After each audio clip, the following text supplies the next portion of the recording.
Hoje é dia 27 de fevereiro do ano 2020. É uma quinta-feira. Estamos próximos de 18 horas. É hora quando nós aqui estamos para celebrar saúde através das ondas milagrosas da vibe mundial. Eu sou o Dr. Rui Mercúrio. Boa noite. Como sempre faço, na introdução das nossas jornadas, me apresento para aqueles que não me conhecem. Eu tenho uma clínica de dor dos transtornos musculoesqueléticos, doença de ossos, vasos, nervos, músculos, tendões e articulações. E essas dores, elas acontecem em qualquer geografia, em qualquer localização do corpo humano. Por isso, pode ser dor de cabeça, dor no pescoço, dor nos ombros, dor nos braços, dor na região dorsal, dor na região do peito, dor na região lombar, dor nos quadris, dor ciática, dor nas pernas, cansaço, câimbras, perda de forças, formigamentos, adormecimentos, dor nos joelhos, tornozelos ou nos pés. Cerca de 75% a 80% de todas as dores do planeta Terra decorrem de transtornos musculoesqueléticos.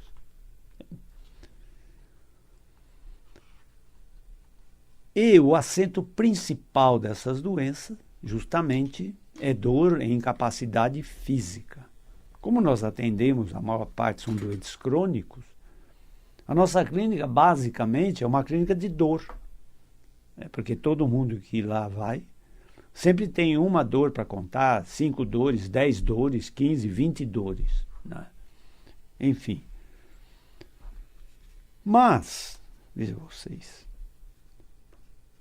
como a medicina, ela tem muito pouco ainda para dar aos doentes crônicos dos transtornos musculoesqueléticos, entende?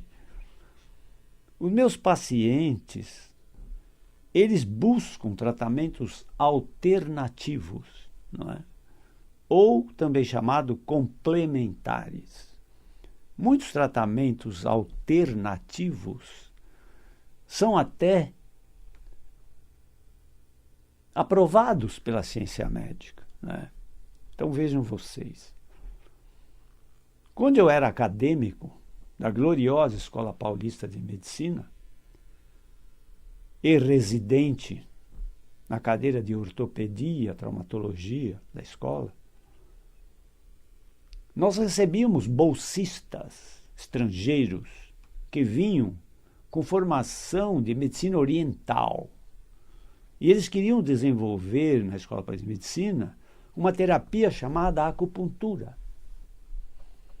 Mas a escola não aceitava isso. Não aceitava. Os mestres da Escola Paulista de Medicina daquele tempo, quando eu era acadêmico, não aceitavam isso. Entende?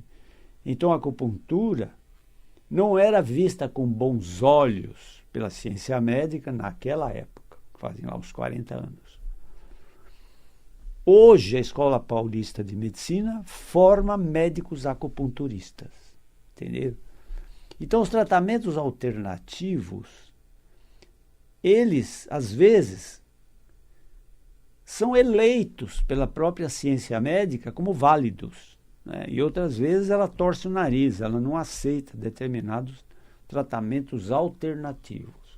O fato é que quem tem dor tem pressa, né? Ainda hoje, né, eu atendi uma paciente que o marido dela, acompanhante, dizia: doutor, nós já fomos onde você pode imaginar, entende? Fomos em tudo quanto é lugar, onde alguém se habilitava a aliviar dores, lá estávamos nós, entende? Em busca de alívio. Por quê? Porque os sofredores de transtornos musculoesqueléticos são eternos buscadores de alívio. Ainda hoje atendi uma paciente que disse o seguinte: doutor, onde alguém se habilita a diminuir dores, eu vou atrás. Eu quero saber o que ele está fazendo, como que ele consegue, entende? Então, esses pacientes com dores crônicas, eles são eternos buscadores de alívio. Eles vão atrás, entende? Por tudo que é possível e o impossível, entende? Porque eles são decepcionados com ciência médica. Então, a ciência médica, ela é devedora para esses doentes, né? Porque ela oferece analgésicos, anti-inflamatórios, relaxantes, e isso pouco adianta nas doenças crônicas, né? Porque às vezes não tem nem o diagnóstico da causa do problema. E o doente é poliqueixoso, né? Ele quer se aliviar das dores, ele quer melhorar a sua capacidade física, né? E nessa busca, nesse desafio, os médicos dão analgésicos, às vezes mais poderosos, menos poderosos, para dar um alívio, um conforto, né? Mesmo que temporário, provisório, entenderam? Mas, na verdade, a ciência médica, o propósito dela é o diagnóstico da causa do problema, e o diagnóstico da origem, e o diagnóstico de certeza, entende? O médico é um profissional que não pode errar, entende? Ele não pode errar, entende? O erro médico é abominável, entende? E às vezes o paciente paga muito caro por um erro médico, entendeu? Então, uma das coisas importantes, né, na entrevista médica é o médico dar a esse paciente uma luz sobre o que ele tem, que doença é essa, como ela aconteceu, o que faz ela melhorar, o que faz ela piorar, entende? Então, vejam vocês, nessa busca incessante, né, eu viajo com meus pacientes para todos esses esquemas terapêuticos possíveis, imagináveis e inimagináveis. Então, eu posso dizer que sou doutor em medicina e sou doutor em tratamentos alternativos, tanto que eu ouço dos meus pacientes. O que vocês possam imaginar, eles fazem. Eles já trazem na bagagem e já me contam. A minha entrevista médica dura 1 hora. Eu preciso saber tudo, o que você fez, né? O que te deu alívio, o que não deu. Entende? Preciso saber. É uma entrevista médica, demorada, importante. Entendeu? Preciso saber toda a história do paciente. Entende? Em geral também, eles trazem um calhamaço de exames já, de outros tratamentos médicos feitos, né? Entende? Eu preciso saber. Então, assim, em nossa clínica, nós buscamos também para o nosso paciente situações de grande melhora com os tratamentos não só alternativos, mas paramédicos, né? Na jornada passada, eu estive aqui elogiando a fisioterapia, os fisioterapeutas, né? Os personal trainers, os instrutores de hidroginástica ou de hidroterapia, entenderam? Né? Os professores de academia, de exercício, de ginástica, entende? Em nossa clínica, nós abusamos das ginásticas de alongamentos. Nós abusamos dos exercícios de fortalecimentos musculares, né? Porque o nosso esqueleto tem uma bioengenharia, que tende à verticalidade da coluna e à verticalidade dos membros inferiores. Então, a coluna vertebral e os 2 membros inferiores, eles dão a nossa postura vertical, a verticalização. Embora eu tenha que dizer a vocês que só o fato de você ser destro ou canhoto já causa isso, uma ligeira assimetria do corpo humano, entenderam? Então, muitas vezes, eu digo ao meu doente, sem ele me dizer, eu digo assim, você é canhoto. Eu digo assim, você é destro. Ele diz, mas como você sabe isso, né? Sem que eu te diga isso antes. Eu falo, não, examinando a tua coluna, ela tem um pequeno desvio, e eu já sei que o desvio nos canhotos é diferente do desvio nos destros, entenderam? Então, a rigor, a nossa cultura, a nossa família, nossa escolaridade, devia insistir para que fôssemos ambidestros, ou seja, que usássemos da mesma forma a mão esquerda ou a mão direita. Assim, estaríamos com uma engenharia do esqueleto absolutamente perfeita, na vertical, entende? E o que isso é importante? O que isso significa em termos de importância, de dor, de alívio de dor ou de incapacidade física? Pois bem, meus caros, vejam vocês. Eu sempre digo o seguinte: não vou falar de doenças hereditárias, genéticas, né? Por exemplo, o nanismo, não é? Por exemplo, doenças infecciosas graves como a poliomielite, né? Que torna o nosso esqueleto com uma simetria muito grande, às vezes paralisa uma metade e não a outra. Não, vou falar no nosso dia a dia, que são as doenças adquiridas, né? As doenças que se adquire carregando muito peso, né? Sobrecarregando o nosso esqueleto com muito impactos, né? Com muito impactos, e obesidade, insuficiência muscular, vida sedentária e imobilismo, que também causa osteoporose, além da insuficiência muscular, enfim. Né? Então, várias situações maltratam o nosso esqueleto, ou nós somos culpados disso, ou então isso tudo foi imposto a nós por uma questão profissional, por exemplo. Às vezes eu tenho pacientes minhas que reclamam de deformidade nos pés, mas dizem textualmente: eu era obrigado a trabalhar com saltos altos, sapatos bicudos e saltos altos. E os pés se deformaram muito, entenderam? Então, às vezes, por imposição ou por maus hábitos, nós vamos maltratando o nosso esqueleto. Então, primeiro, nós nos deformamos, depois envelhecemos, e não ao contrário. Não é porque nós envelhecemos que o nosso esqueleto entorta todo. Não. O nosso esqueleto vai entortando. Aí nós ficamos com uma expressão de envelhecimento. Entenderam? Vê o que chega primeiro e o que chega depois. Entende? E ainda, né, a cultura nossa é doida para culpar a idade. Ah, isso é da idade, é assim mesmo, entende? Não, não tem idade, não tem incurável, isso não existe, entendeu?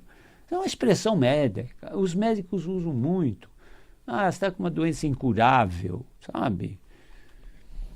Em termos de profissionais que transmitem grande confiança nas pessoas, os médicos estão lá em cima, estão no topo, entenderam? Vem médicos, vem militares, vem engenheiros, vem advogados, vem religiosos, vem uma série de profissões, de situações. Então, mas os médicos estão no topo de confiança da população, entendeu? Então, a palavra do médico é uma sentença muito forte na cabeça do paciente, entendeu? E tem mais, vejam bem. Existe uma relação muito forte entre médico e paciente. De modo que, se você confia muito cegamente num médico, a palavra dele para você é uma lei. Entende? Você enxerga o seu médico como um verdadeiro semideus. Entende? Então o médico tem que ter muito cuidado com o que ele diz ao paciente, porque ele pode jogar esse paciente lá para baixo, ou pode dar um alento, exaltar um pouco o próprio poder de autocura desse paciente. Nós aqui sempre exaltamos, né, a força interior do indivíduo, né, a força interior, como uma grande ferramenta terapêutica, né? A firme convicção de querer ficar bom, né? De acreditar que o seu caso tem solução, entendeu? Por conta disso, né, em busca de tantas verdades, né, Nós frequentamos também várias religiões para aprender. Para aprender. As religiões são muito importantes. Eu frequentei inúmeras religiões e doutrinas, entende? Só posso falar bem delas. Só aprendi, entende? E sempre aqui, eu lembro sempre de uma comparação entre o que é religião, religiosidade, e o que é espiritualidade. Às vezes a pessoa diz assim, eu sou muito religioso. Outras vezes ela diz, não, eu sou um espiritualista. Né? Eu me perguntei o que era ser um religioso e o que era ser um espiritualista. Né? Eu fui buscar nas religiões sobre espiritualidade. Entende? E por que estou falando tudo isso? Porque tudo isso, meus queridos, eu aprendi com meus pacientes, entende? Com os tratamentos que eles buscam, a eterna busca deles, entende? Eles buscam na religião, eles buscam onde for possível ter um alívio, lá eles vão. Hoje mesmo atendi uma paciente que diz, eu falei, o seu caso de problema de coluna, do seu caso, a indicação é cirúrgica, tem que operar, porque está afetando suas pernas na sua capacidade de marcha, de andar. Ela falou, eu tenho feito cirurgias espíritas, né? Cirurgias espíritas, espirituais, na doutrina espírita. De fato, entende? Eu frequentei doutrina espírita 2 anos, né? Eu acho assim, que tudo é válido quando não prejudica, entenderam? Tudo é válido quando não prejudica, entende? A história da acupuntura. É válido aplicar a acupuntura em determinadas situações, né? Homeopatia também, né? Uma vez perguntei a um médico homeopata, se o teu filho tem uma pneumonia, você vai dar penicilina ou vai dar a homeopatia? Ele falou, não, eu vou dar penicilina, entendeu? Então, cada coisa no seu devido lugar, entendeu? Então, eu sempre falo aos meus pacientes assim, você tem um eu físico, que é o teu corpo físico. Então, eu estou te enxergando. Você tem limites. Mas para a medicina oriental, você tem energia. Então, você tem auras. As auras são aqueles halos de energia que estão em volta de todos os corpos. Não só no corpo humano, os corpos dos animais, nas plantas, nos vegetais e até no reino mineral. Entende? Nós estamos mergulhados em campos de energia. Entendeu? Mas um senhor muito notável, chamado Albert Einstein, ele dizia assim, para Newton, que foi o físico famoso, energia era uma coisa. Para Einstein, não. Energia era uma coisa e matéria era outra. Para Einstein, não. Energia é a mesma coisa que matéria. Einstein dizia assim, matéria é uma forma concentrada de energia. E energia é uma forma em expansão da matéria. Entendeu? Mas o fato é que nós somos energia, entende? Então, a medicina oriental tem suas razões quando imagina o ser humano como corpo físico, tá? Como corpo físico, espírito e energia, entende? Corpo físico, mental e energia, entende? Por isso nasceu a acupuntura. A acupuntura, a proposta dela é fazer uma regularidade dos seus meridianos de energia, achando que a doença é uma distorção das suas próprias energias, entende? É uma desorganização energética, a doença, para a medicina oriental, entende? Então, essa linguagem, né, médica, essa linguagem religiosa, essa linguagem filosófica, entende? Enfim, e essa linguagem espiritual, né, nós estamos familiarizados com esse tipo de linguagem, entende? Podemos aconselhar nossos pacientes sobre vários aspectos, né? Sobre vários aspectos. Um aspecto importante é o efeito placebo. Todo mundo acho que sabe hoje o que é um placebo, né? O placebo é um símbolo, uma medicação que um médico receita a um paciente exaltando o poder curativo daquele comprimido, por exemplo, né? Mas que não tem poder nenhum terapêutico. É apenas a força do médico, né? A crença do paciente na confiança naquele médico que faz ele se curar com um comprimido que não tem nada a ver com aquela doença. Pela relação que existe entre médico e paciente. Então, a cabeça do ser humano, pensamento, a mente, a consciência, a alma, o espírito, que são o teu eu não físico, são muito poderosos na cura de qualquer doença. Eu diria até, sem medo de errar, até nas doenças financeiras. Entenderam? É nas doenças financeiras. O teu eu não físico é muito poderoso. E aqui nós sempre insistimos nisso. Então, o teu eu não físico, nós exaltamos nos nossos esquemas de terapia. Entende? E o mínimo que nós podemos conseguir é muito precioso. Entende? Nós jogamos o limiar da dor num patamar mais baixo. Para um doente que tem uma dor num nível mais alto, jogar essa dor para um patamar mais baixo é um grande lucro. Entende? Isso dá uma melhora na incapacidade. Uma melhora muito grande na incapacidade, na hora que melhora a dor. Né? Na hora que melhora a dor. Enfim, nós estamos aqui hoje, na nossa jornada, exaltando que para os doentes crônicos, eu diria até para qualquer doença crônica, né? Ela pode ter vários rótulos. Eu estou falando mais dos transtornos musculoesqueléticos, que é a minha especialidade. Mas para as doenças crônicas em geral, a medicina sozinha, ela fica devendo muito a esses pacientes crônicos, né? Artrite reumatoide, sabe? Psoríase, mesmo diabetes, alguns tipos de diabetes, alguns tipos de tumores, não é? E hipertensão, sabe? São doenças que têm muito a ver com as nossas emoções, entenderam? Tem muito a ver com as nossas emoções, eu digo assim sempre. O cérebro é razão, o coração é emoção. Entenderam? Então, o domínio das nossas emoções.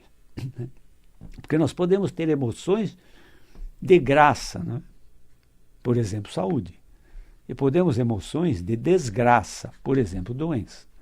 Então, da mesma forma que há emoções que nos causam saúde, a grande parte das emoções hoje em dia, né, nos causam doenças, né, que são principalmente as doenças psicossomáticas, certo? E a hipertensão é campeã disso, né? A hipertensão é um grande exemplo de doença psicossomática que tem a ver muito com as nossas emoções. Mas a hipertensão maltrata nossas artérias, sobrecarrega o nosso coração, o pobre coitado do nosso coração, entendeu? E nós vamos fabricando, através do estresse, uma hipertensão que vai se arrastando e depois maltrata toda a nossa circulação e o pobre coitado do nosso coração. Enfim. Mas o nosso tempo aqui hoje terminou. Espero que tenham aproveitado de alguma forma, né, a nossa palestra de hoje. Se quiserem conhecer o meu trabalho como médico em transtornos musculoesqueléticos, eu tenho uma clínica médica na Avenida Pacaembu, em São Paulo, número 1024. Telefone da minha clínica, 3661-4243. Se quiserem fazer perguntas, eu tenho o WhatsApp 11 9 80 81 1500. Espero que todos vocês sejam muito felizes. Mas para isso é preciso ter muita saúde. Muito obrigado, até a próxima.